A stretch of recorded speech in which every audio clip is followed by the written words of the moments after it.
Nərgiz Cəllova 1960-cı il iyun ayının 10-da Bakıda dünyaya gəlib.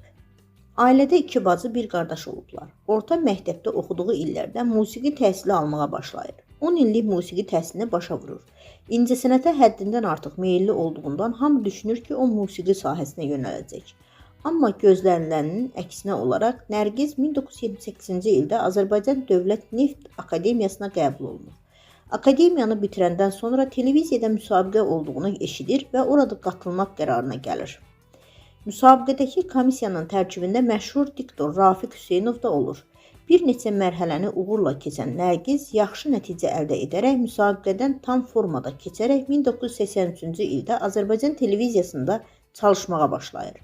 Sonralar Rafiq Hüseynovla Nərgiz usta-müəllim münasibəti dərin dostluğa çevrilir. Onlar birlikdə bir neçə mahnı da ifa edirlər. O, müsahibələrinin birində bu barədə belə deyir. Komissiyanın üzvləri arasında xalq artisti Rafiq Hüseynov da var idi. Mənə elə gəlir ki, Rafiq Hüseynov olmasaydı, mən də olmazdım. İllər ötdükcə o ailəvi can dostuma çevrildi. Qızı Leyli dünyaya gələndə ilk mənə zəng elədi və dedi ki, Nara, birinci sənə zəng edirəm. Xala olmuşam. O mənim can dostum idi. Baxmayaraq ki, yaş fərqimiz var idi. Ustadım idi. 15 ilə qədər ASTV-də çalışan diktor 1998-ci ildə doğma televiziyadan ayrılmalı olur.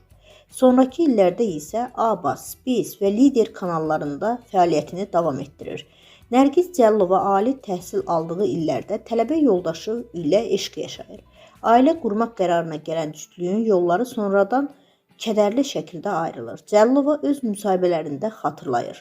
Qərar verdik ki, 4-cü kursda nişanlanaq, bitirəndən sonra isə evlənək. Onu bir gün tələbə düşərgəsinə göndərdilər.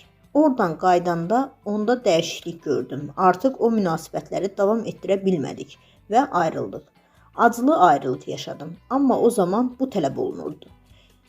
Televiziyada çalışmağa başladığım illərdə bir gün mənə zəng gəldi. Bu zəng həmin tələbə yoldaşımdan idi. Etiraf edirəm ki, ayrıldığımız illər ərzində səbirsizliklə onun zəngini gözləyirdim.